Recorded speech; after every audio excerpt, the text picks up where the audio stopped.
nombre es Emmanuel Cuadra, otra vez presentándome. He sido coordinador de HLB desde el 2011, pero en 2009 siempre estuve acompañando el proceso. He visto nacer el proyecto a nivel regional, he visto cómo FAO nos apoyó en su momento, después Taiwán, y cómo cada país se ha metido en el tema de ver el tema de la plaga y producir plantas sanas. Entonces la idea es, yo les voy a pedir algo, y es exijan hasta donde puedan y no se queden con ninguna duda. Siempre trato de hacer eso.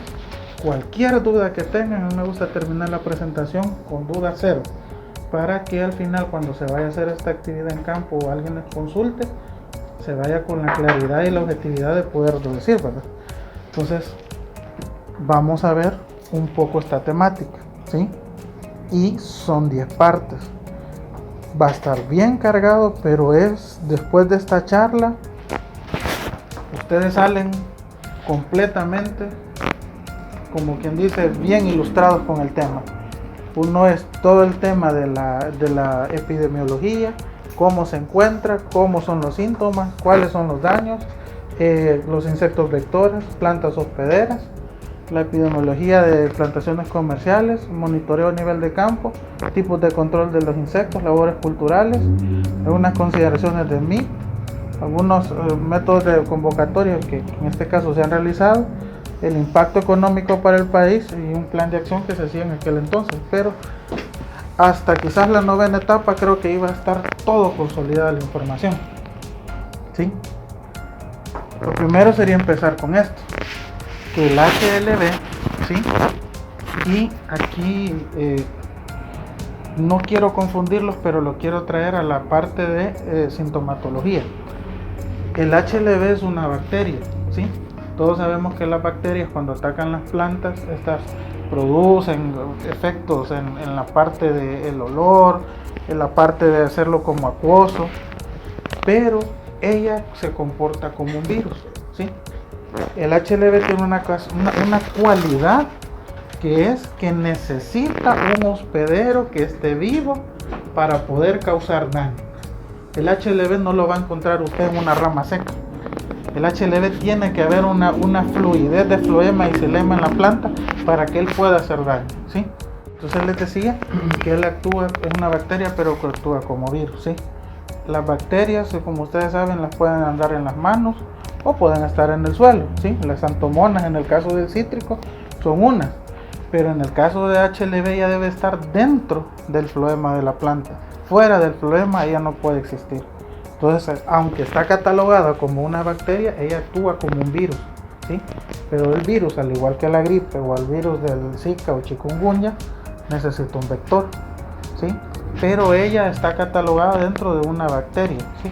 Pero su forma de transmitirse es como un virus. Entonces ataca más que todo a los naranjos, mandarinas, tangelos y en este caso los limones, ¿verdad? Y se considera una enfermedad que es la más destructiva de los cítricos por una razón, y es que nunca ha podido ser aislada a un medio artificial, que es como cuando hay problemas de alguna bacteria o un hongo, entonces se ponen unos discos de antibióticos y hay que ver cuál es el que es más resistente y cuál es más susceptible. En el caso de la HLB no se ha podido hacer eso, entonces por eso es que está a nivel de estudio y sigue siendo la enfermedad más destructiva de los cítricos, y posee un vector que es Diaforina citri para el continente americano. Más adelante vamos a ver los otros. Y el tema es que en inglés se empezó a usar el citrus greening cuando empezó allá en el 2009, pero también se maneja como dragón amarillo en el lado de la región de Asia. Entonces, ¿qué hace en este caso la bacteria que está catalogada como gram negativa? No sé si se recuerdan, la gram positiva es la gram negativa, ¿sí? Que unas reaccionan al alcohol y otras no, ¿verdad? Entonces, tiene la cualidad de ser gram negativa, que es vascular, que es la región donde se encuentra dentro de la planta. Yo no la voy a encontrar en la cáscara, ¿sí? No, que la tengo que encontrar dentro de los haces vasculares y se limita en este caso al floema. La vez pasada yo hablaba cuál es la diferencia entre el floema y el xilema, ¿sí? Que el floema es el que capta toda la parte de la fotosíntesis y el xilema es todo lo que recoge de la planta. Entonces hay que saber bien a dónde está atacando, porque se acuerdan que hay parénquima, colénquima y toda esa parte. Entonces a la hora de hacer el análisis como físico del síntoma, ahí es donde se ve. Entonces, ¿qué es lo que sucede morfológicamente dentro de la planta? Que esta bacteria puede tomar forma obloide o como bacilos, si se fijan. Y ella lo que hace es que conforme ella se va reproduciendo, esta es una membrana que está sana, ella empieza a multiplicarse, y tiene la capacidad de degradar la pared del flema de un lado a otro, ¿sí? Entonces ella lo que hace es que empieza a inundar, desnaturaliza esa pared y se pasa al siguiente. Eso es lo que va produciendo poco a poco el moteado en la hoja, ¿sí? Que al final les decía yo que esto termina en cristales de algodón. Hasta ahí no hay consulta. No. Bien.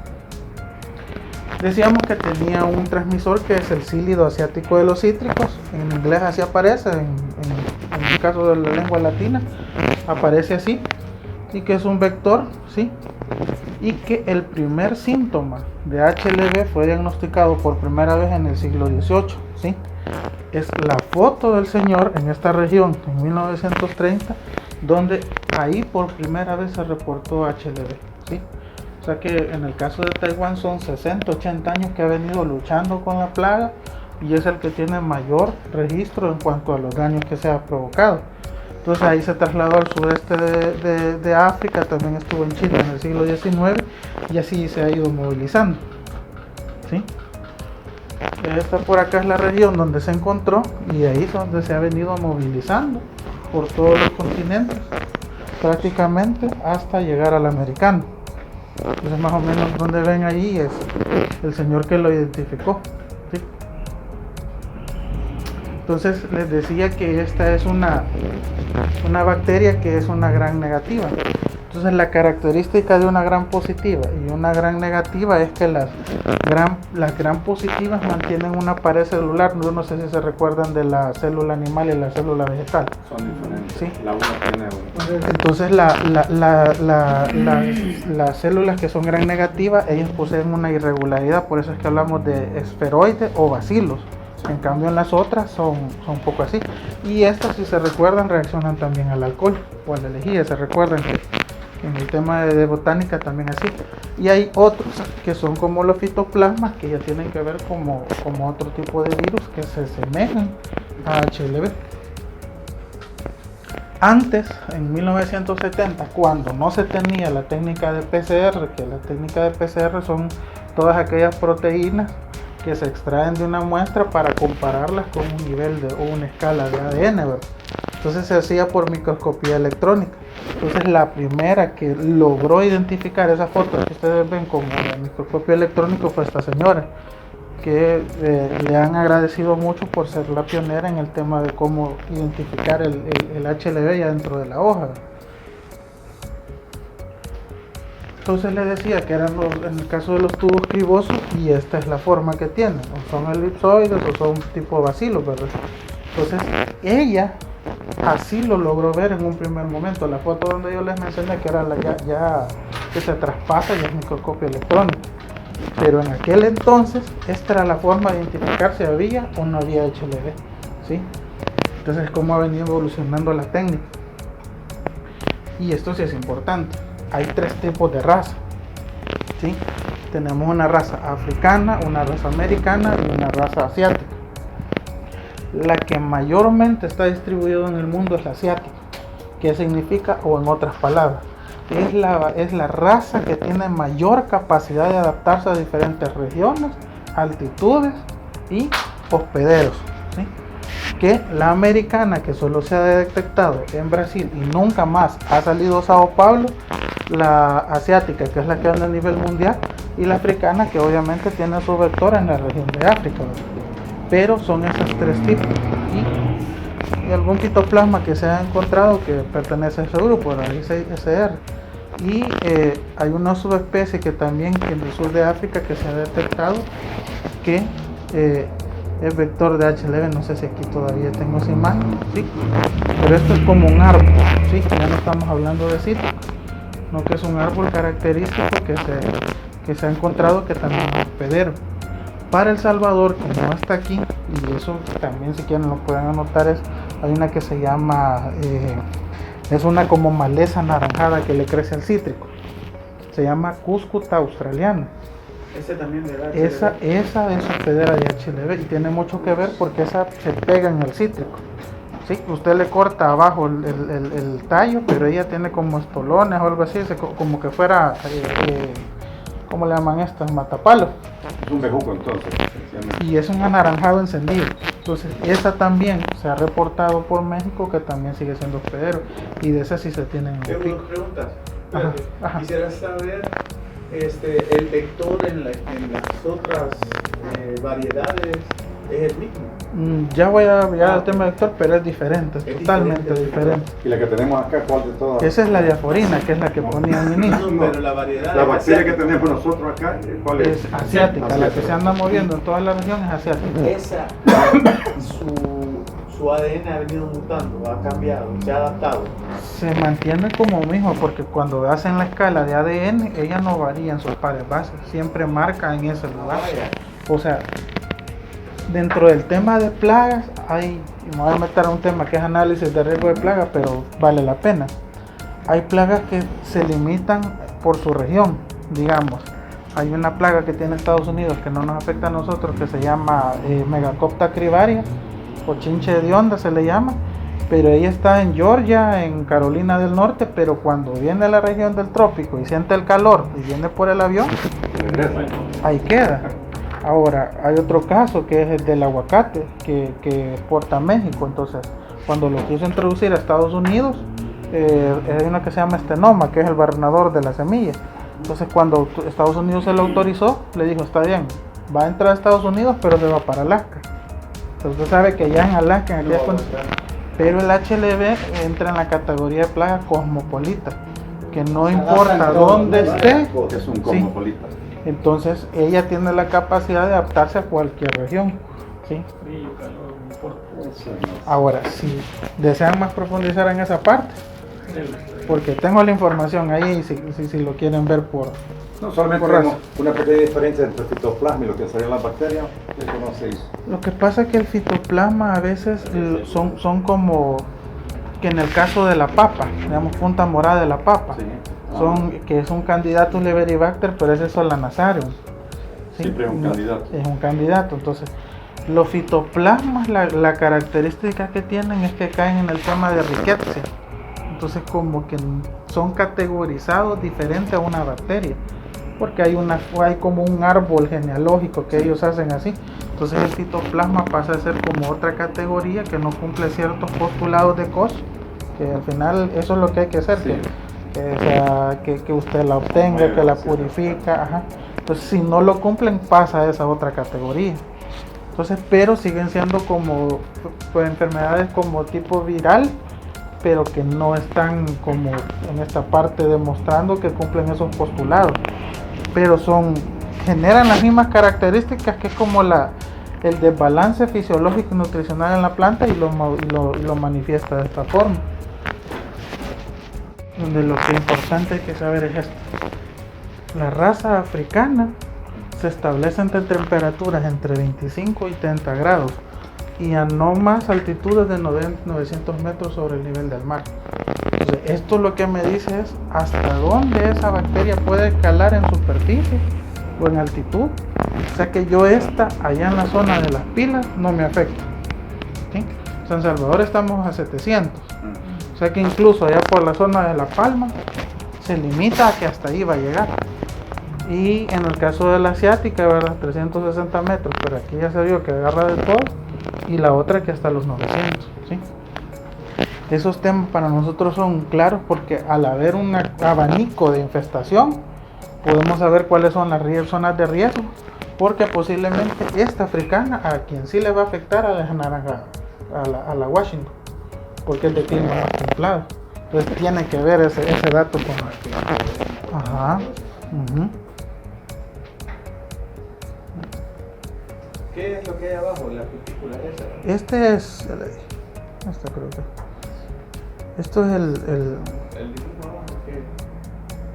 el tema de acá es a donde está ubicado el florema, el xilema y el floema, ajá. Entonces, lo que le dice es que esta es la membrana que ella desnaturaliza y este es el tamaño de la bacteria HLV. Entonces eso es lo que va inundando, ¿sí? Porque ya está el parénquima, el colénquima, y va todo lo de abajo, ¿verdad? Esta es una como leyenda que viene a nivel mundial de cómo es que se ha venido moviendo, ¿sí? Si nos centramos en la parte de África, la que nos interesa es esta, la roja, ¿sí? Y dónde está candidato Liberibacter africano, ¿sí? Entonces, bien marcado, tiene que ver la presencia con el vector, porque si el vector de África viajara para acá, igual es posible que nosotros también pudiéramos tener candidato Liberibacter africano. Esto es Asia, ¿sí? Entonces estamos hablando que desde el siglo XVII se ha movido la plaga, entonces ya tiene su rato, ¿no?, de venir trabajando, y esto es donde se existe diaforina. Y hay una forma de fitoplasma que se reporta que en ese entonces era punta morada o era candidato Liberibacter solanacearum por primera vez donde se encontraba. Tiene la característica, la parte de España y Europa no está afectada por HLV, ¿sí? Entonces puede ser cuestión de longitudinal, ¿verdad? En España no hay HLV. ¿Y contra qué problema es que porque dicen que los cítricos casi todos están bajo techo? Lo que pasa es que también hay el tema de virus de tristeza de cítricos, obtienen leprosis. Ahora, ellos pueden protegerse, pero no sé si por las condiciones el vector no puede establecerse. Como el vector también tiene su rango de adaptación, pero España o Europa, por lo menos no he encontrado yo literatura de que diga que está reportado, que es esa zona que está ahí, ¿verdad? Ahora, la zona de Australia, que lo ven como un fitoplasma también, y la zona de América, y es en Brasil donde se reportó el fitoplasma, ¿sí? En este caso donde se identificó el fitoplasma americano, y esa es la zona de Sao Paulo, que es donde se detectaron, ¿verdad? Los demás significan que está presente el vector, pero no la bacteria. En el caso de Estados Unidos, que fue en el 2005, y para el 2010, en 2008 prácticamente había arrasado con todos los condados de la Florida en el tema de HLV. ¿Hay alguna diferencia en la sintomatología de los americanos y la... Es el mismo. Sí, como es la misma agente causal, la diferencia es que, tal vez aquí lo voy a poner yo, que cuando se hablan de razas hay como un marcador, entonces hay como unas líneas acá. Entonces hay unas que pudieran marcar en 900 pares bases. Pares bases vienen siendo como proteínas. Otros que marcan en 850. Entonces las razas lo único que tienen que ver es que marcan. Unas marcan un poquito más arriba, otras más abajo, otras al centro. Pero siempre sigue siendo el mismo género. Pero eso es por medio de ADN. Es igual. Es igual, lo único que la que estuvo en Brasil por las condiciones de ellos ya no pudo salirse de la zona. Entonces inmediatamente controlaron, que es el señor Basanesi que le comentaba Xavier, que él estuvo en ese tema de investigando la raza americana. Él estuvo en 2010 en Honduras y nos vino a explicar el tema, que no se pudo salir de la región porque ya el clima ya no le daba para otra zona. Entonces ese es el tema de cómo se encontraba México y cómo estábamos nosotros. De nosotros hay un trabajo en 2016 que hubo un señor del IICA que reportó que estaba diaforina citri, ¿verdad? Y así como está en la región, ahora ese mapa ya cambió, ¿verdad? Hoy ya todos están contaminados y solo nosotros que no tenemos. Esto es la zona del Caribe. Entonces todo lo que están viendo ustedes es el tema de candidatos Liberibacter asiáticos. Se fijan, casi solo las chibolitas rojas son las que se han venido viendo, ¿sí? Entonces hablamos de un mapa de relación entre vector y bacteria. Todos los que son asiáticos que están asociados a diaforina citri están en colores rojos, y los anaranjados que son americanos son los que están en la zona de Brasil, ¿verdad? Entonces todo lo demás es donde está el vector diaforina citri, ¿sí? Entonces esto es un mapa más global donde se ubica también dónde está el vector y dónde está la raza africana. Entonces ahí estamos hablando que la bacteria tiene como zonificadas las regiones donde ataca. Si pasáramos el paralelo de los medianos 30 norte, 30 sur, que sería esta franja, ¿sí? Pues sí, estamos hablando de la misma zona. Sí, de la ¿sí? misma condición. O sea que un vector africano con la bacteria para acá perfectamente puede establecerse. Porque está en el mismo. Entonces se maneja ese cinturón 30 grados norte, 30 grados sur y se maneja como la zona del trópico, ¿verdad? Entonces aquí les decía un poco de la sintomatología de la vez pasada que hablábamos, que el HLV, y para poder entrar a este tema, aquí ya no lo puede presentar allá. Hay una investigación de acá de México donde evaluaron esa parte. Estas personas evaluaron una técnica que es de México. Entonces ellos hicieron la técnica, ¿sí? Y vieron que al cortar el HLV, esto viene siendo como gradientes de ADN, ¿sí?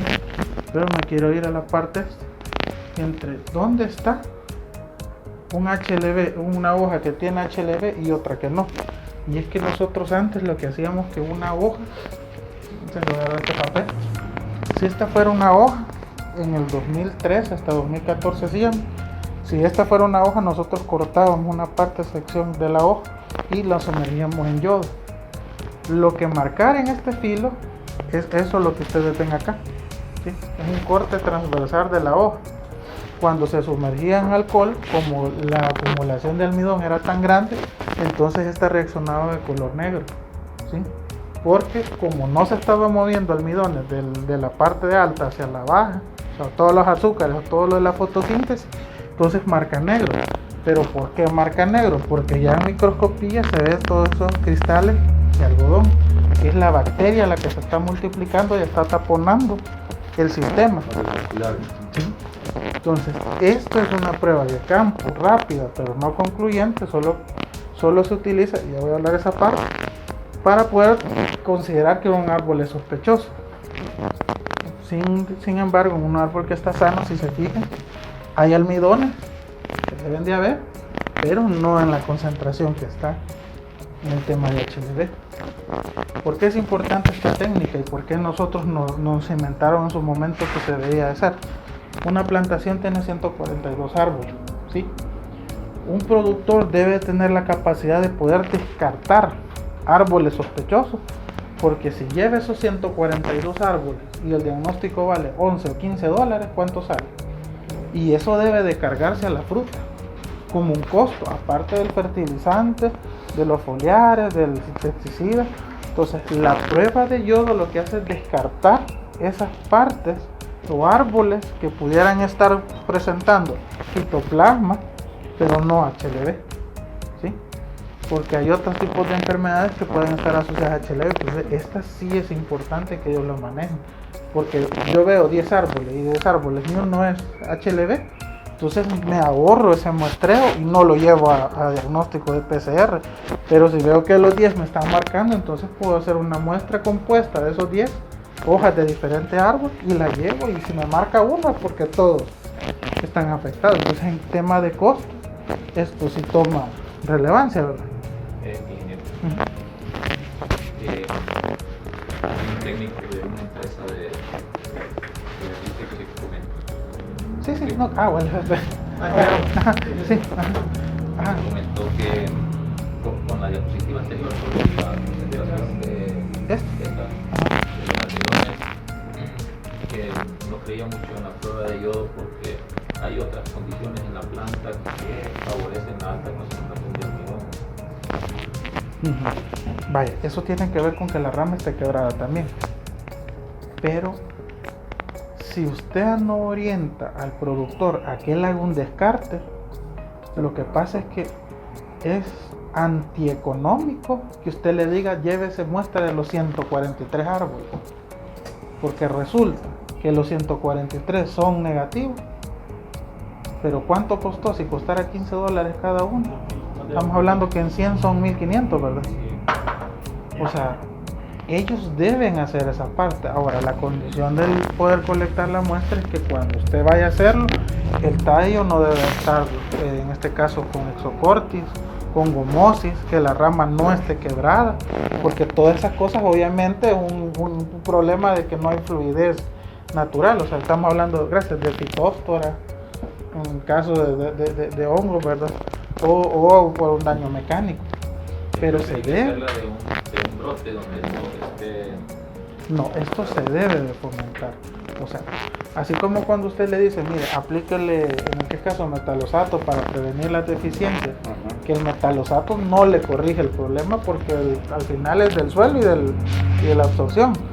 Pero esto le dice a él, mire, con esto usted descarta altas probabilidades que sean HLV.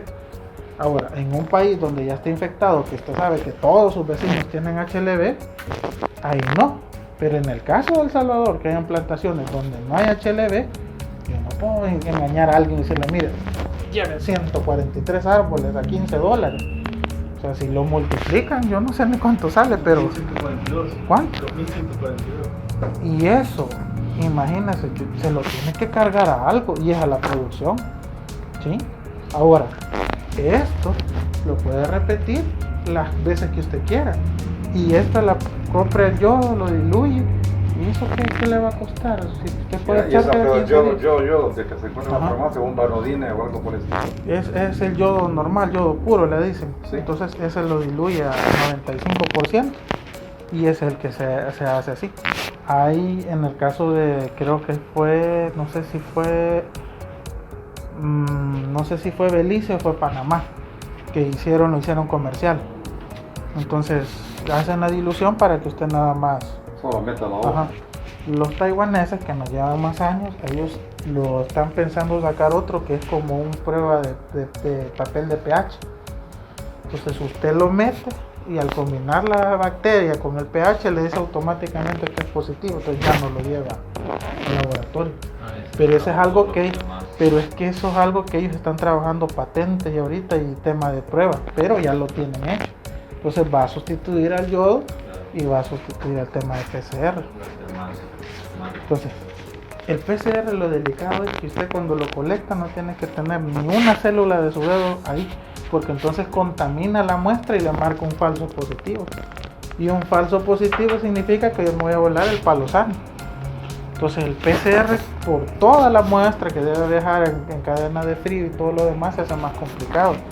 Cambio en esto, yo de 143 árboles, y solo veo que 10 o 15 me están marcando, como le digo, una muestra compuesta, y de esos 15, si uno está positivo, entonces llamando a hacer nada más de 15 PCR. Pero es improcedente decir, mire, vaya por PCR. En países que ya están contaminados, eso es deducible, ya es el síntoma, entonces mejor corto. Pero aquí, si usted llega como ministerio diciéndole que tiene que invertir $1,000 para saber si no tiene HLV, ni por cerca va a tomar la molestia de llevarlo a la mano. ¿Sí? Entonces esa es la importancia de poder usar esto como un medio de prevención. Caso de los minerales foliares para prevenir el tema de la deficiencia que tiene. Entonces se debe manejar como así. Entonces ahí me ayudas. Creo que por ahí lo que había son los déjalo ahí. Ya no bajo. Creo que ahí nada más es el tema del por qué, cuando ya vengo con la otra lámina, del tema de la coloración bajal. Esto, ¿sí? ¿Por qué es simétrico y por qué es asimétrico? ¿Sí? Hay una cosa visual que es el síntoma y hay otra cosa que está ocasionándose dentro de la planta. El moteado se debe a las concentraciones de almidones cristalizados dentro del flema de la planta, ¿sí? Simétrico, ¿sí? Si hablamos de las deficiencias que son similares de una cara de la hoja con otra, y asimétrico por una. Acuérdese que aquí hay venas laterales, ¿sí? Esas venas laterales que vienen de la central no están movilizando los almidones y por eso es que se da esta coloración. Ahora, la sintomatología de HLV en el caso, bueno, los casos donde están más moteados unos que otras, podríamos relacionarnos, bueno, básicamente aparecen por obstrucción. Ese es el mecanismo. O sea, por ejemplo, las hojas cuando crecen, cuando están pequeñas y a medida que van creciendo se van convirtiendo en exportadoras de los fotosibilados, ¿verdad? Si esa hoja estuviera infestada, significa que de esa hoja ya no puede salir para otra parte de la planta lo que se está produciendo porque va a haber problemas. Entonces se obstruye. Creo que el tema suyo es la distribución de la bacteria dentro del árbol. Sí, porque si usted ve, hay zonas que son más cloróticas que otras, ¿verdad? Entonces la diseminación, es decir, donde está más clorótico, probablemente hay en algunos conductos problemáticos que no estén obstruidos por la bacteria. ¿Qué es lo que ocasiona ese como moteado? Se va y se está exportando la hoja, pues, ¿verdad? Pero ya no funciona normalmente. Aquí ya hay un problema de fotosíntesis. Correcto. Porque el chiste es que ella haga la fotosíntesis y mueva los azúcares. Lo que pasa es que aquí no se vaya por los pedacitos, váyase aquí. La concentración aquí ya es más alta porque para que no se movilice, aquí ya es alto. Aquí hay bastante movimiento de floema y aquí mucho más en la central, menos en las laterales. Pero el taponamiento ya está aquí. Una concentración. Sí, o sea, el taponamiento ya está aquí. Por eso es que el fruto también se hace deforme, porque la línea principal del floema ya se obstruyó. Entonces por eso es que se hace el fruto deforme. Entonces igual es acá, la fotosíntesis está bloqueada aquí en el peciolo. Y se hace un corte ahí en el peciolo, ¿qué se ve? Cuando se hace ADN, uno extrae la vena central, porque la concentración de la bacteria es mayor en la vena central que en el limbo de la hoja. Las nervaduras de la hoja. Cuando se hace PCR, se hace sobre la nervadura central. Con 5 de estas, usted ya puede sacar un diagnóstico positivo o negativo. ¿Sí? Pero tiene que llevar esta sintomatología. Y si solo vemos esta sintomatología, digamos que es asimétrico y no es HLV, ¿a qué se debería esa? Puede ser Wood Pocket o puede ser un fitoplasma. Pero en ese caso el PCR se lo dice. Porque yo puedo apreciar un síntoma visual, pero no el genético, que es el PCR. Entonces, en esos casos que hay incompatibilidad de patrón o que es un problema de genética de la planta, ahí yo lo llevo para descarte. Y si yo viera una hoja con una asimetría como esa, parto un fruto y también veo una... Esos son como 5 o 6 rasgos, que ya los voy a hablar al final, los que me suman para decir si es un árbol sospechoso o no. Porque hay como 5 o 6 categorías, digamos, o cualidades que yo voy sumando. Solo porque la hoja esté así, no puedo decir que sea HLV. Si la hoja, si la rama se quebró, si tiene fitóftora abajo, tiene gomosis, entonces son cosas que me van sumando para poder descartarlo.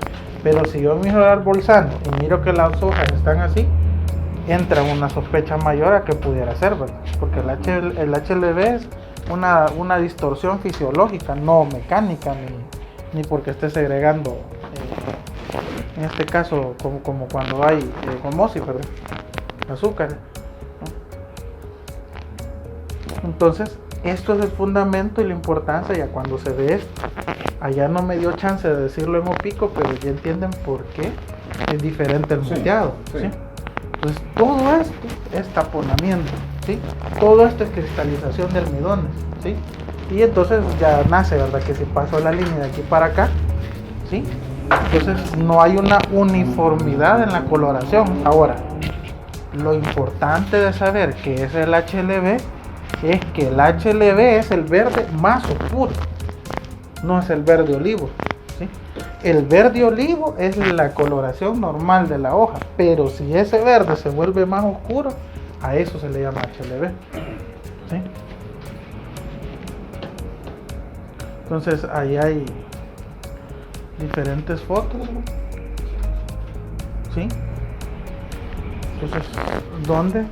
Ahí, si se fijan, de aquí para acá hay una gran como distorsión de colores, ¿verdad? Sí, porque por la formación, por ejemplo, vaya, yo esta, si no tuviera toda esta mancha, yo diría que es más una deficiencia de boro. Y la anterior, dale por atrás, esta más la podría considerar como una deficiencia de zinc si no fuera por todo este manchado. Pero ya esta mancha sí ya me daría la sospecha. Y hay dos técnicas. Usted se lleva esto y le hace el diagnóstico foliar, para saber, por foliar creo que lo hacen, ¿verdad? Para saber qué deficiencias minerales tiene. Y la otra me la llevo para PCR. Entonces comparo si es una deficiencia nutricional o es un problema de HLV, ¿sí? Pero tienen que ser por técnicas diferentes. Sí, por eso, o sea, combinando un poco como te está diciendo, Ajá. la forma de actuar de la bacteria. Acuérdese que ahí hay xilema y floema en esas hojas, Ujú. y lo que viene en la bacteria, lo que obstruye es el floema. Sí. El xilema, El xilema, él sigue, normal. sí, pero acuérdese que el xilema viene del suelo, que Correcto. es lo que usted lo está nutriendo desde el punto de vista del suelo. Sí, donde sube como sabio bruto. Pero todo. lo otro viene de fotosíntesis, ¿sí? Entonces por eso es que la planta no muere completamente, pero económicamente sí muere, porque ya no es productiva. Exacto. Y eso es lo que le pasó a Estados Unidos, que dijo, bueno, si esto es una deficiencia fisiológica y nutricional en la planta, lo que está ocasionando, le empiezo a tirar mucho fertilizante, mucho, entonces corrige el tema de moteado, pero no corrige el tema de producción, porque la fotosíntesis no está siendo efectiva. Aunque la hoja esté verde, igual la producción le va a decaer. Entonces es como el tema de contraste entre querer recuperar el tema de deficiencia fisiológica y nutricional y el tema del impacto de la bacteria. Si esto se controlara devolviéndole la deficiencia que tiene la planta, entonces el HLB no fuera problema. Pero el tema es cuando yo pienso que hay que hacer una tesis donde diga hasta qué punto yo puedo ayudarle a la planta y hasta qué punto ya no puedo. O sea, porque yo puedo, en los primeros desbalances, los primeros años o 2 años, yo podría estimular a la planta con temas nutricionales para que ella no caiga en la producción. Pero va a haber un punto en que la bacteria va a ser tanta la concentración en el árbol que ya va a ser imposible tratar de compensar. Para mí lo importante en esa hoja que está afectada es la capacidad de exportación que tenga, porque nada me sirve tenerlo ahí, pero si no me puede exportar para otro lado de la planta, ya me es Ya no. inútil, tanto para el árbol, la productividad. Cabal. Por eso hicimos un trabajo en Zonaguera, Colón, en donde agarramos este tipo de hojas versus hojas verdes y de árboles muestreados ya con yodo, Ujú. estaban diagnosticados con HLB. Ujú. Y nos salieron más problemas de zinc, manganeso y cobre en esta Y planta. no de HLB. No, es decir, sí estaban infectadas, o sea, solo a la parte nutricional, Ah, ya. para correlacionar qué nutrientes estaban más Abajo. Sí, exactamente. Ajá, ya lo entendí. Pues este es el tema en el DHLB. Todo esto es fisiológico, ¿sí? Todo el tema fisiológico. Entonces, hay otras, estas son de allá de Zonaguera, en la región de la UAM, y otros síntomas. En el caso de la naranja es más difícil que manifieste esto. Tienen que haber pasado 2 años para que lo pueda ver. Bien, al principio empieza como una tonalidad amarilla oscura, pero para que llegue a esa tonalidad cuesta la naranja. Entonces, estos son los síntomas en lima, en toronja, naranjo agrio, pomelo, limón, mandarina, ¿sí? Estos son las diferentes como tonalidades que él va agarrando. Y ya esto ya es preocupante, porque aquí sí ya las venas se empieza a engrosar porque ya no pasa nada. Yo en campo, yo encuentro esto, le doy un 90 o 95 probabilidades que sea HLB. ¿Sí? Como decía el ingeniero, hay que ir sumar. Pero yo de aquí, al ver esto, yo 90% digo que es HLB. ¿Sí? Una vez me quisieron probar y me dijeron, ¿crees? Agarré 10 árboles. Y los 10 árboles los voy a meter y le voy a decir si sí o si no.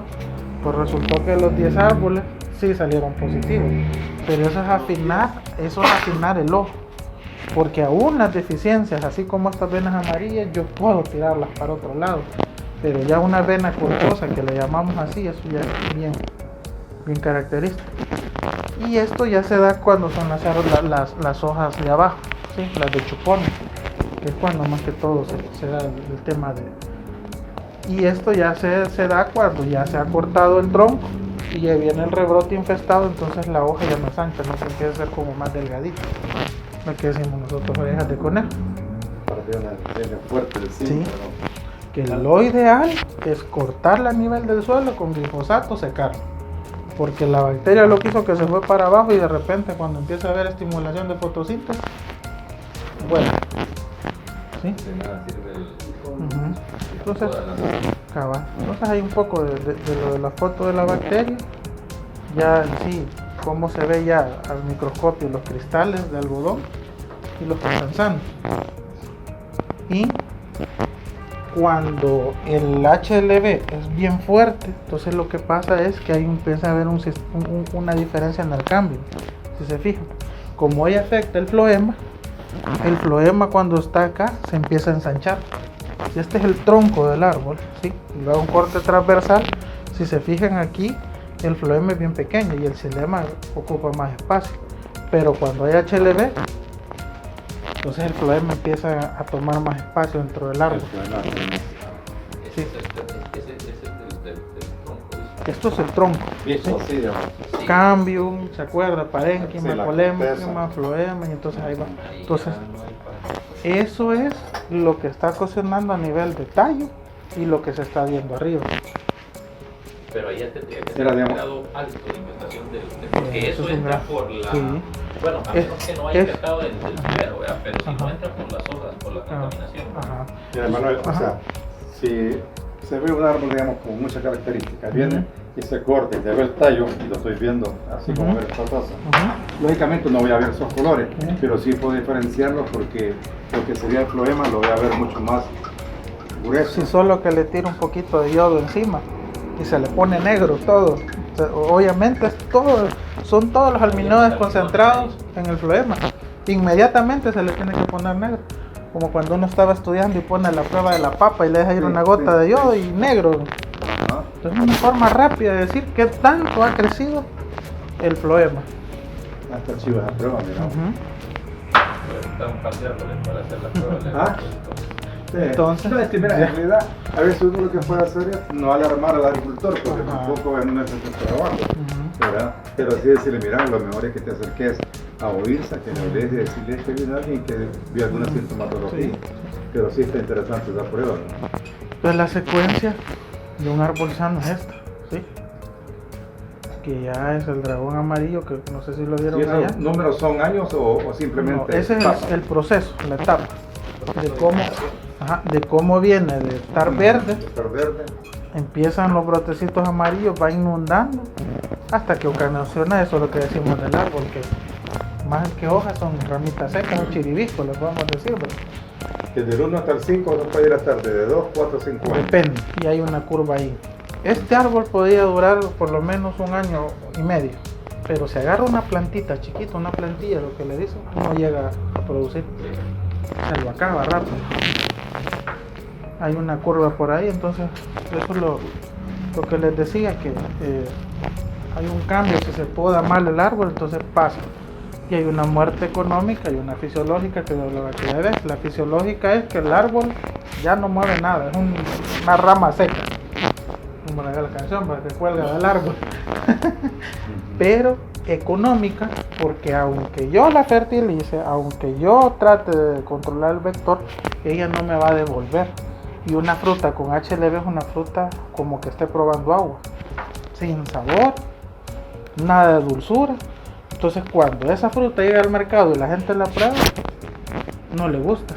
Entonces yo puedo mantener eso como ornamental, pero no como un árbol de producción. No, como un comercio. Ajá. Entonces la muerte es económica y después viene la fisiológica. Entonces, si se fijan, este es un ejemplo de lo que le decía de las pares bases de ADN. ¿Sí? Entonces, americanos, asiáticos, por ahí está. Entonces eso es como se compara. Si a mí me marca un poquito más abajo, entonces es americano, asiático, y si me marca un poquito más arriba, son americanos. Andan como por las 900 pares bases, creo. Y este es el tema del Wood Pocket, ¿sí? Este es bien común en el país y esto se da, y es cuando injertan, cuando hay un patrón que es agrio y lo injertan sobre otro. Entonces esto no es HLB, pero esto es lo que más confunde a la gente. Ajá. Eso es lo que más confunde a la gente, ¿sí? Y que se ve bien común en las plantaciones. Pero mi salvación es que cuando yo miro estas líneas bien definidas, amarillas en el fruto, entonces yo entro a descarte. Entonces yo digo, entonces si estoy viendo esta hoja, pero estoy viendo esta línea que va así, entonces ya lo descarto como Wood Pocket, ¿sí? Sí. Ya. Aquí está esa parte. Cuando usted llega a campo, usted va a ver este moteado. Sí, Busco fruta. sí. Pero cuando empieza a buscar la fruta y usted ve que esta fruta está así, y no solo es una, no que son 20 o 30 frutas, entonces ya lo cataloga usted como un problema de genético. Y ya no entra como HLB. Si yo miro que esta fruta está torcida, entonces ahí ya mejor me regreso a HLB, ¿verdad? Pero esto es un descarte por fruto. Y esto se ve 50, 100 veces en campo. Es de lo más frecuente, digamos.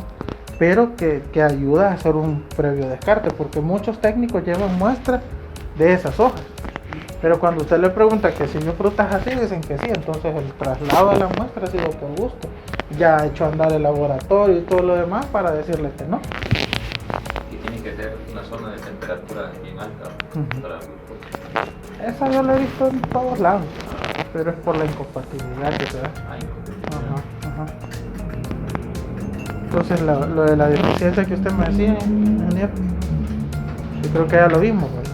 Pero que hablábamos que el patrón en la hoja se mantiene. Ahí sí es un poco simétrico, no es asimétrico como en el otro caso. ¿Sí? Y la que hablaba ya, que en el caso de la leprosis, para decir que es leprosis tiene que haber un halo amarillo y una necrosis en el centro. En el caso de HLB, hasta las venas laterales, si se fijan, tienen ese como moteado claro. Que se ven cortadas ya, las venas. Entonces, y la leprosis son como abultamientos, a diferencia del cáncer de los cítricos, que es una hendidura. Pero en la leprosis son como protuberancias, digamos. Esa es la prueba que se hacía antes, que se hacía así con el bisturí. Entonces esto era lo que se metía en el yodo. Pero eso se dejó aplicar, eso sí hasta el 2013 quizás. Entonces procedió mejor a la otra de campo, que era como macerar la hoja y depositarla en unos sobrecitos. Entonces más o menos ahí es donde se ven las nervaduras centrales, ¿sí? Que es donde se macera y eso es lo que se empieza a procesar como ADN. Se fijan, están las cajas PET. Ahí son unos balines, entonces se ponen en la centrífuga y esos balines empiezan a moler el material vegetal. Y ahí en tiempo real se ve así. Y en convencional, que es el que tienen todos los países, solo creo que Belice tiene este de acá, porque este vale como $80,000 y el que tienen los demás valen $10,000, $15,000 el PCR. Entonces los reactivos de este son más caros y no cualquiera puede hacer esa prueba, tiene que pasar un tema de capacitación, y esto es un poco más visible, ¿verdad? Pero así es como se llega al tema de PCR. Aquí digo si es HLB si me marca acá, y aquí digo si es HLB si se exige o no. ¿Qué es PCR? Es reacción en cadena de la polimerasa. Entonces, para más o menos hacerte que ahí tocaste un tema algo fregado, ¿te acordás que el ADN son dos hélices que van así? Entonces, ¿te acordás que van unidas por unas cosas que van acá? ¿Sí? Estas son azúcares. Entonces, lo que hace la prueba es que para poder nosotros saber si es HLB o no, le quitas una hebra. ¿Sí? Entonces esta hebra, si te acordás, hay una que es guanina, citosina, timina y adenina. ¿Te acordás que son 4? Entonces, generalmente hay un 5 par de timina y no me recuerdo a dónde, y guanina. Entonces cortas una hebra y esa hebra se manda a secuenciar para que la sintética que vos pongas se pegue arriba y se multiplique. ¿Sí? Entonces, ¿qué es lo que hace el PCR?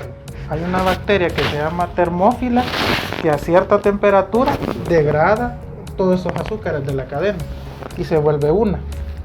Entonces, vuelve a subir la temperatura, se empiezan a multiplicar la cadena de ADN de una línea. Y cuando vuelve a bajar la temperatura, se vuelve a unir. Entonces, digamos, vos tenés 100 gramos de ADN en el inicio, pero después de PCR puedes tener más de 1.000.000. ¿Sí? ¿Sí? En 3 horas tú multiplicas y esa cantidad de ADN es la que tú estás visualizando aquí, porque 10 gramos de ADN te marcarían aquí, o sea, no lo podrías percibir, pero al llegar a 900 ya te marca aquí arriba. ¿Sí? Te lo explico así a medio, no porque es un proceso de sub y baja, pero en español es eso. Degradar las azúcares, romper la cadena de ADN, meter una sintética que se vayan pegando. Como sacarle copia al ADN hasta que te marque acá. Pero esto sigue siendo proteínas, ¿sí? Por eso es que se llama reacción en cadena de la polimerasa, ¿sí? Pero tiene que ver con eso, En cadena. ¿sí? O sea que cuando vos vas a consultar si el bichito es tuyo o no, lo que ha sucedido es eso, que comparan tu patrón de ADN con el de tu hijo para saber si coinciden. Y si coinciden, mal para dónde te toparon a la procuraduría. Me toparon al HLB. ¿Sí? Entonces es el mismo principio. Solo que este es un poquito más, digamos, análogo y este ya es un poco digital. Pero de aquí, para saber de todas esas curvas, cuál es el descarte y cuál es el positivo, ya es más pegado. Entonces decíamos aquí que son los brotes de dragón amarillo los que se ven, ¿sí? Y en el fruto era esto. En el caso del fruto, cuando se lleva, si no hay hoja, lo que se corta es esta vena, ¿sí? Y ese pedazo de vegetal es lo que se mete para PCR. Ya no es la vena central de la hoja, no, que es eso. Y este ya no nos sirve. En el caso de la semilla, eso sí ya está fregado. Igual, con solo ver eso, no es todavía afirmativo. Aquí no, aquí ya hay cierto grado de certeza porque o hay algún micromineral que ocasione aborto de semilla. Pero el boro lo que hace creo que ensancha la corteza, pero semilla no toca. No te da Por el calcio. simetría, no creo que te dé. El calcio revienta la cáscara, pero yo nunca he visto, por lo menos yo he visto deficiencias a diestra y siniestra, pero nunca he visto una que provoque. Y Porque solo la asimetría. Esto sí, pero a veces puede ser problemas de ácaros, ¿sí? Entonces, pero si usted la corta y ve la semilla así, no. Acuérdense que esto es por floema todavía. Se sigue manteniendo el principio de que esto no es viable. Pero usted puede encontrar que tienen ácaros, que le han pegado un corte, un daño mecánico y ver, pero cuando usted corta la semilla sigue estando así. Aún con boro yo no he logrado ver una semilla negra. O sea, no habría que ver un estudio si produce semilla negra o no. ¿Cuáles son el diagnóstico? O sea, ¿es basado en una sola observación o conjunto de observaciones que solamente visualmente te pueden decir, mira, no sin alertar el productor, ¿verdad? Pero que vos decís, no, esto lo más probable. Hay un estándar mínimo de... Yo le meto 6 por el... No, 6. No. ¿Esto puedo usar? Sí. Yo meto 6, de 5 a 6. Ah, gracias. Uno es la apariencia del árbol, ¿sí? Y esto yo lo he visto. Un árbol sano, la copa es así, ¿sí? La estructura de la copa es esta. Pero un árbol que esté dañado, la copa tiende a ser como que espino, ¿sí? Es clarísimo. Aparte que lo va a ver amarillo desde lejos, la copa empieza a hacerse como que es un triángulo. Como que fuera casi conífero. Pero tiene una consecuencia. Aquí si hay movilidad de fotosíntesis, puede tener un dosel grande. Pero en otro, donde le está dificultando hacer, entonces él se empieza como a compactar, ¿sí? Y va bien característico, se parece mucho a vio el caso de la mandarina, ¿verdad? Eso es uno. Cuando yo ya lo miro en apariencia de lejos y miro que hay brotes amarillos, entonces yo empiezo con el moteado, la línea del centro, y ver si esas coloraciones están o no están, ¿sí? Váyale sumando un 10% aquí, ¿sí? Pongamos el otro 10% aquí. El moteado. Pero ya dijimos que no podría ser por eso una sola causa. Después del moteado viene lo que a mí sí me aflige, que son las venas corchosas. Aquí yo ya subo la categoría a un 80%. Pero cuando yo miro que está así la hoja, tengo que ver si no hay una rama que esté quebrada o que no haya gomosis abajo. Si la rama no está quebrada, no hay gomosis, yo aquí lo elevo 80. Pero si al partir el fruto yo miro esa parte que es la columnela, entonces ya aquí ya estoy hablando de un 95%. En esos tres. Sí. Sí. Coincide.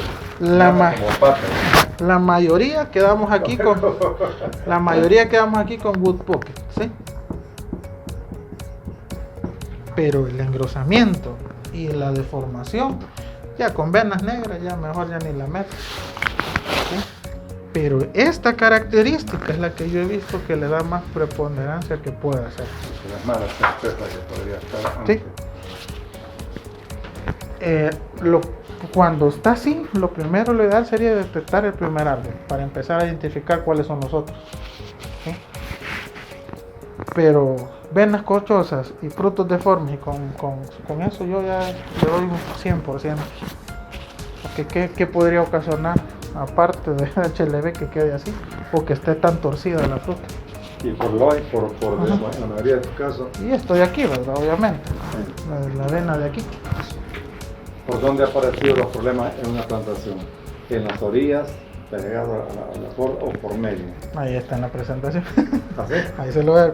El tema que usted me dijo del muestreo. Ajá, sí. Entonces, aquí sí es bien difícil. Boro sí engruesa la cáscara, la hace áspera, sí, incluso también. Sí. Pero no la columnela, que es esta parte de aquí, que así se llama, son los lóculos, pero la columnela, esa no se tuerce, a menos que tenga un daño mecánico o de información. Entonces esta fue una de Honduras, allá que se hizo en 2011, y mire cómo está la semilla. Y ya tenía... Esa tenía, estaba... Sí, ahí está, o sea, la deformación, pues, porque ya no es lo estrelladito. Entonces, esta parte difícilmente lo va a hacer una deficiencia. Y la famosa inversión de color, que esta solo he logrado ver como 2 o 3, pero más que todo en naranja, en mandarina no, esta parte de aquí, pero esta es más difícil, ya es cuando de verdad ya está la concentración súper alta en el árbol, y ahí sí ya empieza a manifestar esa parte así. Comienza a madurar. Ajá, que lo normal es que madure de la punta al pegue, pero como aquí hay un taponamiento, desde ahí comienza. Se empieza a madurar al revés.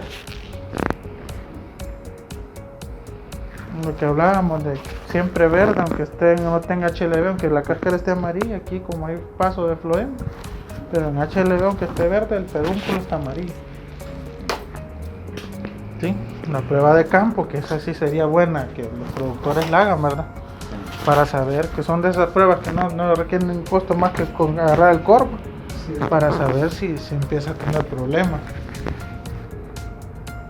Y aquí ya viene el tema nutricional, ¿verdad? Pierde peso, pierde diámetro, pierde altura, contenido de jugo, grados Brix y lo demás cuando hay HLB. ¿Sí? Tenemos una fruta, pero no es una fruta de calidad que pueda ser consumible para el mercado. Y en el caso de El Salvador nos preocupa más, porque aquí somos pocos consumidores de jugo fresco. Aquí solo si se consume naranja, se consume como fruta fresca. En Salvador son pocos los lugares donde se procesa jugo, ¿sí? Son pocas empresas, son contaditas. Pero entonces quiere decir que un HLB en El Salvador sí sería catastrófico, porque la fruta como naranja como tal, fruta fresca, se viene para abajo. Hoy, si pasan en un lugar que se llama Mercado San Miguelito, van a ver la piña así, y van a ver unas naranjas que son, ¿cómo se llama esta? La Washington, así. Duplica o triplica el tamaño de la naranja. Permíteme esa. Perdón. Sí, por los bricks que lo veo. Ajá. $10 por fruta. Entonces hay una... Me la voy a pagar yo, ¿verdad? Hay Hamilton, pera, Westing, ahí van las características ahí para abajo, ¿verdad? Eso es fuente de Brasil. Y los vectores, a la mosquera 2, diaforina, que es grisito con café y negrito, y Triosa erythrae, que no es la triosa que le sale al aguacate, que son unas como agallas. Esa es triosa, pero de otro género. Esta es Triosa erythrae y se parece a la Paratriosa coquerelli. Por las tablitas. Sí. A las transparentes. A las transparentes, esta cuando come le decimos que el culito está en ángulo de 45 y esta es más horizontal. Pregunta así tonta, pero esta no podría transmitir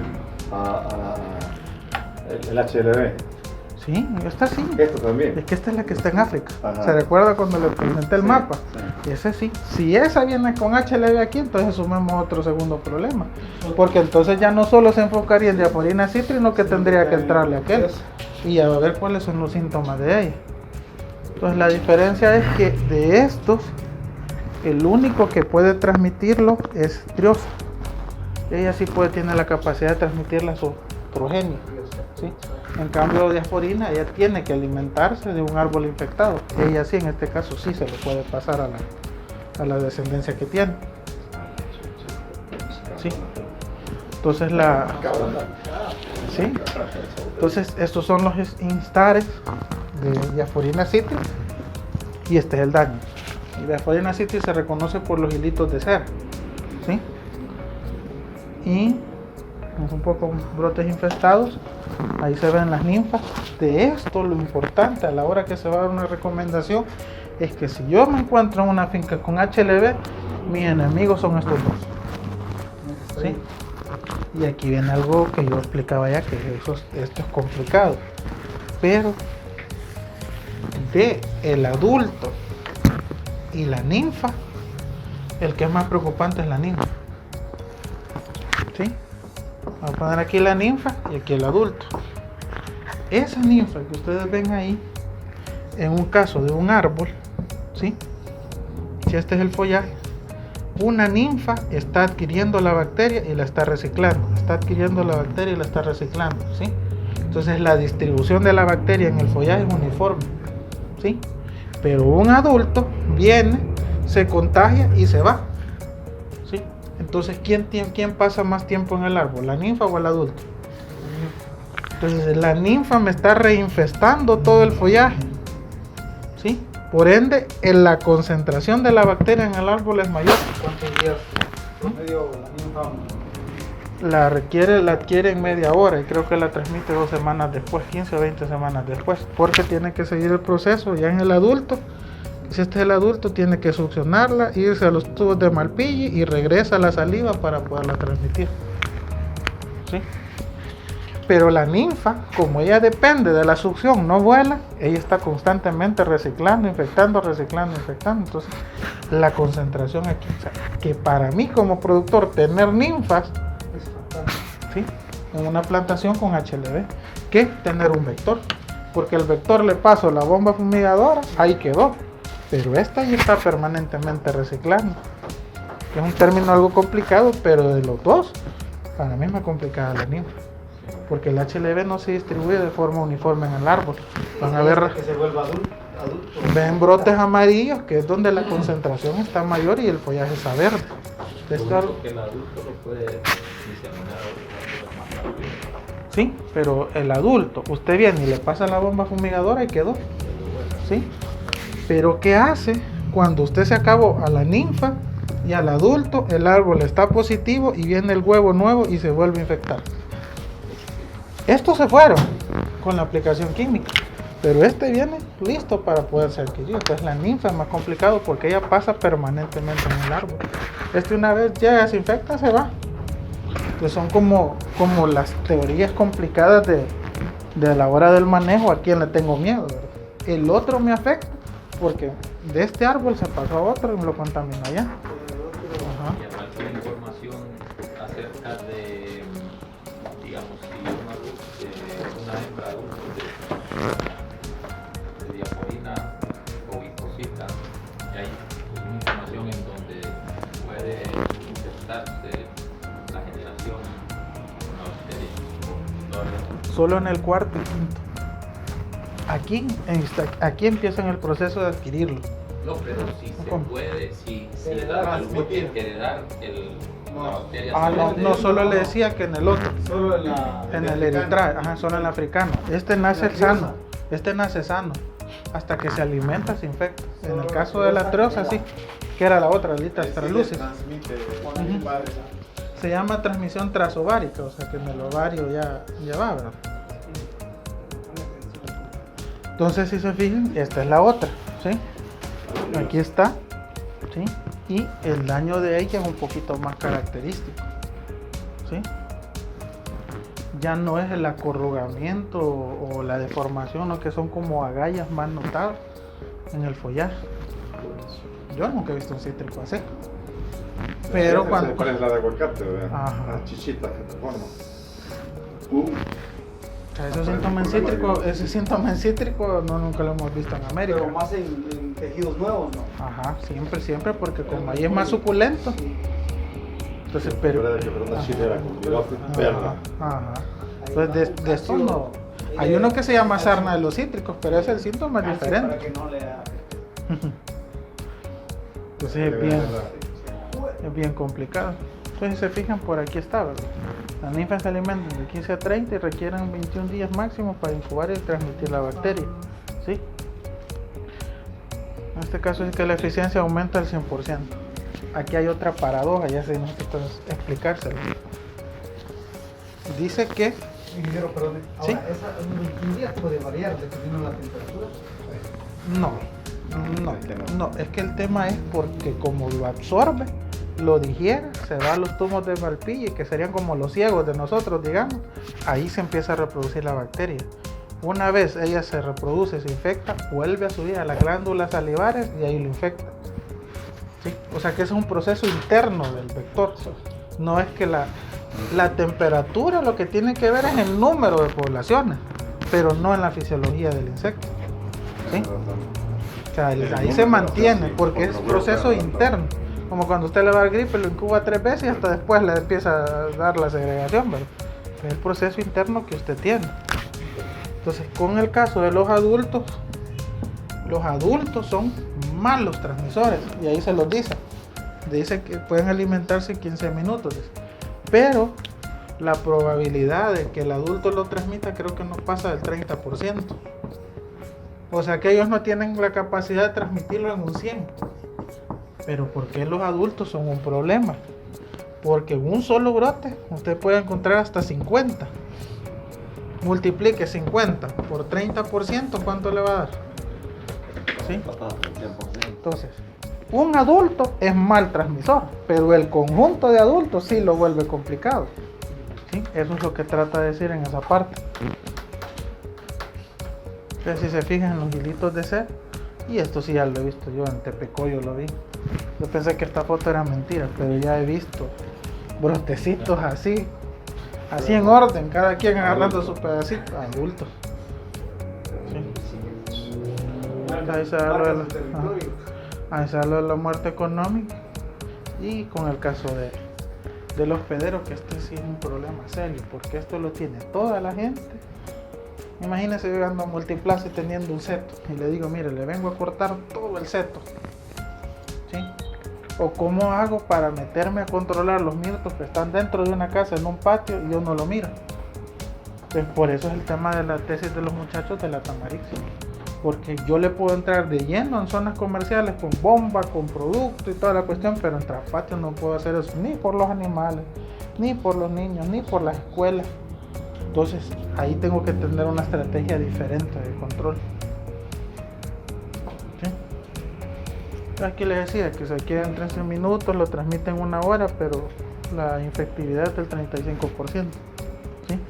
Y ahí se va repitiendo el ciclo. ¿Sí? Entonces han habido estudios que miden el tema de cómo se puede transmitir, ¿sí? El tiempo que se transmite. 2.6 horas más o menos, cuando es que la tiene la capacidad de poderlo succionar y transmitir, mete el estileto y lo deposita la bacteria dentro de él. Es el camino del estileto, ¿verdad? Ajá. Pues han hecho este estudio así de como movimiento. Y lo que dicen que es el porcentaje de que pueda llegar al floema es más fácil en una planta tiernita que un poquito en plantas adultas. ¿Sí? A veces que las plantas que son jóvenes no tienen mucho tiempo de sobrevivir. Y se han hecho estudios de que el mirto tiene la capacidad de atraerlos, pero inmediatamente el mirto atrae a la hembra, llegan los adultos. Se funciona como el semioquímico, le llaman. ¿Qué es mirto? El mirto es el jazmín.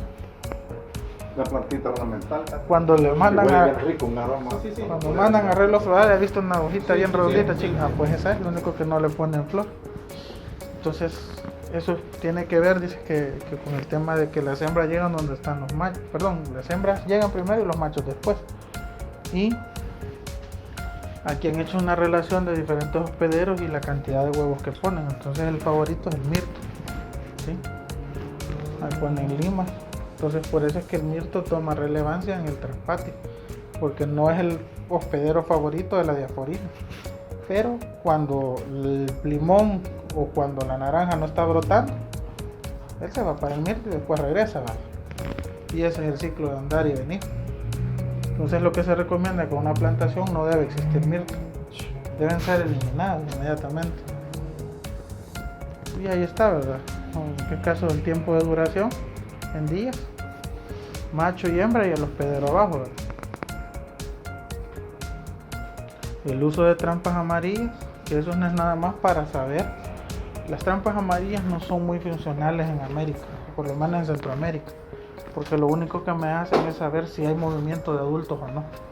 Hasta ahí. O sea, Esas son las que instalaron allá ustedes. Ajá. Esas trampas, hay un estudio que nosotros tenemos que ya se los voy a mostrar ahí, pero no son tan funcionales, porque puedo tener 500 diaforinas en un brote y aquí le van a caer 5 o 6. O sea, no es muy funcional. Ya he comprobado en campo, durante 3 años lo probamos y no refleja la realidad. Y aquí dicen los tipos de colores que son los más atraíbles para la diaforina. ¿Sí? Entonces han hecho pruebas donde han metido plantas sanas con aire limpio y ahí se ve el tamaño de color que a ellos les gusta, ¿verdad? Entonces dicen en este caso que peligro de manutención en campo, plantas sintomáticas son más atractivas para el vector, dice. Aquellas que tienen HLB, ellos van, ¿sí? Como que lo vuelve más atractivo el tema del trastorno fisiológico, porque como hay acumulación de almidón, siente como más dulcito el brote. Eso quiere decir. Palatable para ella. La identificación más que todo y lo del ciclo del vector. Creo que aquí hay algo que dice cómo es la evolución del daño, ¿sí? Que conforme el tiempo va pasando se va incrementando y esto es el tema de severidad, ¿sí? Que a medida agarra plantas que son más viejas, la severidad es un poquito más encubierta, que si la agarra en plantas menores de 2 años, la severidad es más pronta, ¿verdad? Y el tema de la producción, y aquí viene algo bien delicado, que una plantita chiquita que yo logre ver con HLB menor a 3 años, la medida es eliminarla, porque ella nunca va a llegar a producir con un árbol de 7 o 10 años. O sea, invertir por 6 o 8 meses cuando no se hace nada y volver a invertir. Por eso es que el tema de las aplicaciones es más frecuente. Ok, hay una curva que ponía yo de síntomas. ¿Cómo hacer un diagnóstico acertado si los parámetros no pueden ser medidos en una planta tan pequeña, solo con el moteado? No, una planta pequeña ahí, imagínate, son 5.000, 20.000 plantas en vivero. Tengo que hacer muestreo compuesto y es que de un surco puedo agarrar 25 plantas, le arranco una hoja, 1 o 2 hojas, y eso lo hago en una bolsa, lo mezclo y se va. Porque ya ahí sin medir plantita por plantita se te hace imposible. Entonces ahí sí es muestreo compuesto. 25 hojas que llevas como muestra representativa. Con una hoja que esté contaminada te la marcaría. Me marca que la planta, más de una está infectada, y si es plantación se cortan todas, y si es vivero se corta todo, se quema. Porque como allá hay una, me genera la sospecha en las demás. Entonces un poco de los síntomas. Wow, Y eso es como ya cuando la gente de verdad dice, ni modo, ¿verdad? Creo que se han andado en Honduras, ya han visto cuando talan. Delicia. No sé si han tenido la oportunidad de ¿Has ver. visto algo así? Sí, en Delicia. También vos. No, yo no. Yo no sé, Mira, he visto, ya le digo, Ana, también he pero conocido aquí por Zacapa, digo, hay unas plantaciones que están bien dañadas, que no como eso tampoco. No, no como eso. sé si aquí hay. Yo tengo los videos aquí, ingeniero. Pues aquí está. Ya le voy a enseñar lo catastrófico que se ve con él. Eso fue en 2011, creo. El productor ya no quería pagar el flete ni la cortada del árbol porque no le salía. Él llevaba la camionada a la central de abasto en Honduras y dijo: la transporto, le pago, fertilizo y no me pagan lo que yo invertí para poderla llevar al mercado. Entonces mejor tomó la decisión de cortarla y empezar con la planta nueva. Entonces ya ahí hablamos de brigadas de gente cortando árboles. Aunque usted llegue y vea que la fruta, mira, si la fruta tiene un buen tamaño, pero sabor cero. Entonces la gente ya no le es, como al final, como el todo se mueve por el tema del consumidor que le gusta. Entonces una fruta que sea insípida a la gente no le gusta. Triste, Ajá. ¿Y eso dónde fue? ¿En Honduras? Eso en Honduras. Creo que por aquí. ¿Ustedes hacen Allá anda algún tipo Puerto Mar. de supervisión para eso? Tienen que Cuando- estar ahí cuando se trata de Ajá. cortar. Eso Sí. sí. Entonces aquí ve usted que están cortando y aquí abajo se ve la plantita nueva. ¿Sí? Esta recibe 24 aplicaciones en el mes, o sea, cada 15 días. Y este es todo lo que están cortando. Aquí creo que llevaban como 10 hectáreas y les faltaba un poquito más. Esa fue allá ya en el centro de Honduras. No sé si fue el Olancho, no me acuerdo, pero ya no era Zonaguera. Loro. Es de Cofrut, es una Sí, es de planta de Cofrut, Cofrut, Chito. yo creo que por ahí. Pero el caso que nos contaba es que en la planta donde esta plantita se compró, porque aquí creo que replantaron, llevaba HLB y el técnico no quiso abrir la boca. Y al final le llevó el problema, la plantación está buena y lo que tocó fue cortarla y él hasta después lo reconoce. Hubiera preferido mejor quemar esa planta y destruirla que haberle llevado el problema para que se cortara la otra. Todo ese tiempo ahí. Entonces cuando Xavier les dice que ese sí es el lobo, es porque sí es el lobo de verdad. Entonces, no sé, puedes poner a presentar. Eso fue en 2009, cuando vino la primera gira de campo, que venía una persona de Panamá, que se hizo ese muestreo. Ahí estábamos libres, en la región, y ahí está el número de sitios: 80 municipios, 1300 hectáreas muestreadas. Y ese fue para el año 2009. Eso fue lo que se sondeó. Y ahí se hizo para el siguiente año, 2010, que son todos los puntos. Ya aquí metimos la presencia de diaforina con los árboles hospederos, ¿verdad? Entonces se empezó a trabajar. Y aquí ya empezamos a meter el tema de diaforina, prospecciones de HLB y donde había tamarixia. ¿Sí? En aquel entonces, ya 2012, ya hablamos de tamarixia. Aquí ya es otro estudio que se hizo, dónde están las zonas citrícolas y dónde están las de tetrapáticos. O sea que si hubiera HLB en El Salvador, tanto los rojos como los verdes serían lugares donde hay que moverse a controlar. ¿Sí? Ahí son otros monitoreos que se hizo en el 2003. ¿Sí? Y aquí fue donde se pusieron las trampas. Se pusieron trampas en la Chadura, otras por acá, otras para Anyatú. Y se estuvo muestreando, pero como yo les digo, las trampas amarillas no, yo no las recomendaría. Creo que Honduras también llegó al tema de que es mejor la inspección visual que las trampas. Se tuvieron una finca centinela en Metapán, una en San Miguel, esta es de el señor que quieren invitar, de René Molina. René Molina, y este es allá de Santiago Texacuán. Entonces ahí son las personas que muestreaban, y eso es como todo el tema de cómo lo hemos venido manejando hasta llegar a esta parte de aquí. Entonces, me ayudas ahí. Una pregunta, yo he oído un par de veces, por los pocos países Ujú. que he estado, Nigeria he reducida. tenido la oportunidad de asistir acerca del control biológico.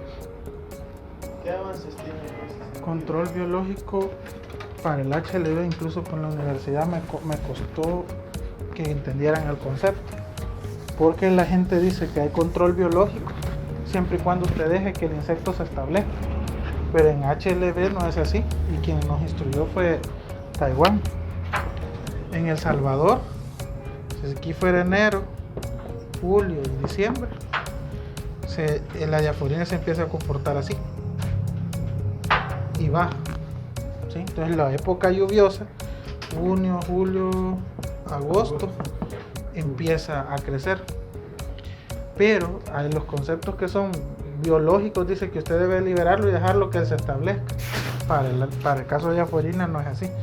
Yo debo de liberar Tamarixia radiata aquí, que es el controlador biológico. ¿Con qué propósito? Que en el siguiente ciclo este incremento de población ande acá, ¿sí? O sea, yo bajar las cantidades a esto, a lo mínimo, y cuando va, o sea, perdón, por aquí, ¿verdad? Entonces liberaría Tamarixia acá. En esta parte de aquí para acá es control químico, porque las poblaciones son tan altas que la Tamarixia no controla, ¿sí? Ahora, en el siguiente ciclo, yo lo que esperaría es que si la Tamarixia la libero en los meses donde es más bajo, este pico que va aquí no se me incremente, no que yo lo maneje aquí, ¿sí? ¿Con qué propósito? Ya no van a ser 24 aplicaciones en el año, no que podría reducirla a 6. ¿Cuál es el costo ambiental que me estoy ahorrando? Si lo que estoy haciendo es matar la cantidad de huevos en una temporada clave para que esto no se me incremente, ¿sí? Entonces el tema del controlador biológico tiene que ver con cómo manejo las poblaciones en los momentos más altos, ¿sí? Entonces la gente de la universidad me decía, ¿cómo vas a meter controlador y te lo vas a acabar con químicos? Porque el chiste no es que permanezca, el chiste es que me ayude a bajar la siguiente generación, ¿sí? Entonces así manejo. Yo vuelvo el siguiente año a liberar en época baja y mis poblaciones van a estar bajas, ¿sí? Entonces así se maneja el concepto de la diaforina, la Tamarixia en este caso. No se maneja como que la voy a dejar orgánica y no le voy a echar nada. Y esto es un poco de lo que se ha hecho, ya en resumidas cuentas, como país, si se fijan.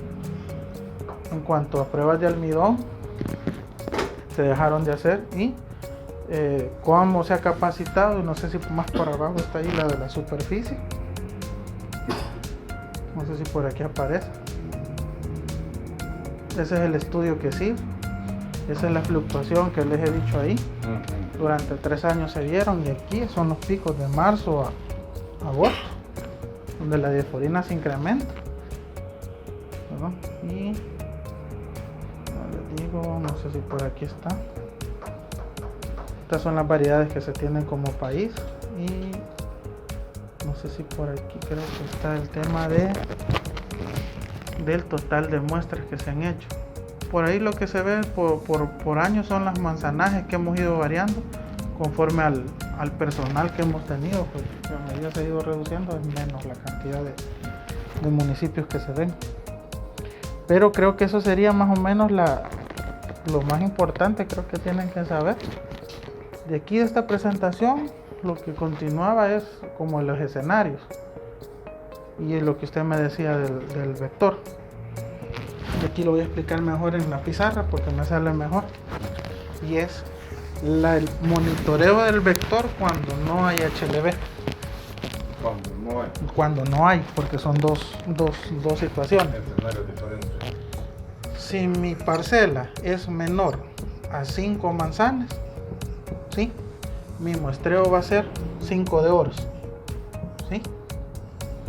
Y con uno, voy a poner acá 5 manzanas menor. Entonces en cada sitio yo voy a hacer inspección. Si este es mi sitio 1, si este es el árbol central, los árboles que estén en la esquina yo los voy a mostrar, ¿sí? Tomando como punto de referencia este, ¿sí? Entonces tengo 5, tengo 25 árboles, ¿sí? Este es mi muestreo cuando no hay HLB. Pero cuando ya hay HLB, se pasa al siguiente, que es lo que los muchachos están aplicando, que sale mejor, y es hacer una forma de T, que es la que en México está usando. En cada sitio se muestrean 6 árboles, ¿sí? 6 árboles para acá, 6 árboles para allá, vengo para acá otros 6 y vengo para acá otros 6. ¿Por qué? Porque hay un principio que se llama efecto de bloque. Y es que el efecto de bloque no es nada más que la diaforina, cuando viene de plantaciones contaminadas a una sana, ¿sí?, empieza en los primeros surcos. ¿Cómo se ha comprobado eso? Que es el muestreo que usted decía, que se hace ahí por pareja, se pueden meter, pero es esto. Ya lo voy a poner más adelante. Y no sé si se alcanza a ver, estos árboles son cortados. ¿Por qué no hay árboles cortados en el centro y por qué sea la orilla? Y es porque mediante estudios ya técnicos se ha demostrado que la diaforina ingresa por borde. Por eso es que se llama efecto de borde. Entonces cuando yo hago la T, yo estoy ocupando los primeros 6 surcos de la plantación, ¿sí? Ahí le dice que son los primeros 5 en una foto. Entonces yo estoy tomando los de la orilla y estoy tomando los primeros 5 con el propósito de monitorear HLB y saber si en ese momento también el vector está infectivo. Controladores biológicos, la tamarixia, y hay otros por ahí, ¿verdad? Y este es el ciclo de la tamarixia combinado. Aquí es de 47, el otro es de 50. Los estados ninfales es un poco de la reproducción que se hace en México, que es lo que queríamos hacer acá. Estos son algunos de los productos recomendados para el control. Hay otro que les puedo hacer llegar también. Hay otro que el encargado de México, que es Pedro Robles, me pasó, que es la combinación con biorracionales también, y hace como una calendarización de momentos como rotar moléculas. Son las formas de control. Y esta es una imagen más gráfica. Son como tablones, donde sí se hace control del vector y donde no, ¿sí? Entonces en esta sí se aplicó algo y en las otras ya no hay nada de decir. Entonces lo que dicen es que si una diaforina pasa infectada y va a ir traslocación de un lugar a otro, el tema es que se trasladan, empiezan a infectarse, empieza por el tema de moverse de un lugar a otro, que es lo que hablábamos, que empieza a infectar árboles, y esos son con los que usted va a iniciar.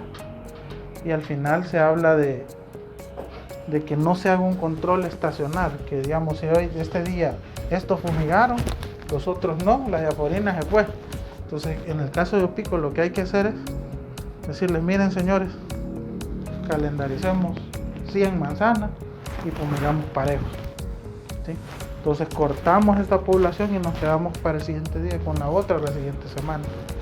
Pero debe ser como en México le llama arcos, que son grandes regiones de control, para que los que vengan ya está la plantación contaminada. Entonces sin manejo, fincas jóvenes, árboles adultos y fincas con manejo. Entonces lo que le empieza a decir es cómo va el tema del control en porcentaje, ¿sí? Entonces al final sí se ve que cuando se hace de forma regional, sí el efecto es menos grave que cuando no se aplica nada o se aplica de forma así esporádica, ¿sí? Ahí ponen fotos de qué sucedería. El control es así, a nivel del suelo y con glifosato al centro, les decía, para que no rebrote, ¿verdad? A veces le hacen un triangulito, a veces lo perforan.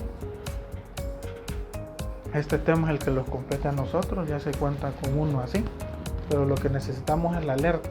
Con la alerta nosotros entramos a decomisar plantas de este tipo. Pero la trampa que se venda debe estar confinada en casa maya, pero no hacerlo abierto como se está manejando ahorita. Hay una investigación que decía que guayaba y cítrico repelía, pero al final se les cayó, siempre se termina infectando. Algo de divulgación, son como los pilares de prevención. Eso es lo que se manejaba hasta el 2011 en áreas de siembra, cada quien que tenía, cuánto por ciento. los millones de árboles que llevaban ya infectados ahí, y un poco de la industria de nosotros, noticias, y más o menos esas son las exportaciones para ese año, la superficie que tenemos, ¿sí? Y el rendimiento en El Salvador, ¿sí? En el tema de cítricos, y eso lo extrapolaba yo a... Hay un decreto, capacitaciones, son los materiales divulgativos que se han hecho. Y ahí hablábamos de la Comisión Nacional que debería estar integrada por todos estos actores, que esa está presente. Lo que pasa es que como no les ha llegado el tema de la alerta, todavía no se reúnen, como en el caso de Honduras, que ellos sí hasta tienen un fondo común para campañas así semanales. Aquí podrían entrar incluso ustedes en el tema de recomendación.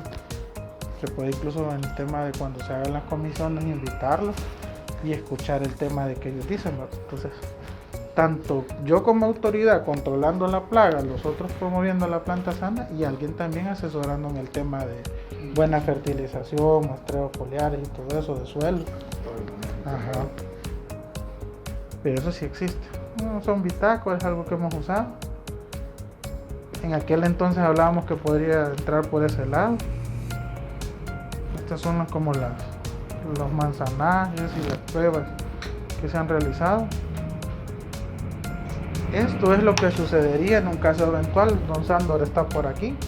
Entonces más o menos son los radios que se tirarían de 1 kilómetro, 3 kilómetros y medio. Y eso es más o menos la película de riesgo de El Salvador. La menor cantidad de cítricos aquí donde lo tenemos. Aquí. Cuscatlán, San Vicente, Cabaña. Pero este es traspatio. Aquí sí es comercial, pero aquí es traspatio. En Opico cuenta usted 90 manzanas, 20, 30. Y estos son los que Pero- tocan traspatio. Pero estos son traspatios. Estamos hablando de Candelaria, San Ramón, Cojute. Es complicado. Pues ahí se concentra más en esta parte. Aunque aquí usted sabe que son cítricos por excelencia. Allá en traspatio, en medio quizás le meten maíz, frijol, y ahí van. Y ahí también la Ey, parte San de Miguel y Morazán. Morazán, no San sabía. Fernando. Si quieren No sabía. conocer, vaya. Ah, en serio. Hay cítricos en Tacuba, que ustedes conocen, también uno por aquí. Antes teníamos allá en Metapán, pero ya se voló esa. Por aquí hay una en Guaymango. No sé si la conocieron, hay una de San Carlos, finca San Carlos. La que está en la calle que va, viene a la... Viene del río de Guaymango para adentro. La de Opico, la que ustedes conocen. Ajá, la de doña... ¿Cómo se llama esta señora? Pero sí, es Santa Isabel y Guatán. La niña Kenia de Barrientos se llama ella. La de Pero la Opico. zona de Morazán y San Miguel. Sí. Morazán. Me sorprende que veo tantas chulitas. Yo fui aquí hace como menos de un mes y sí hay en la zona de San Fernando.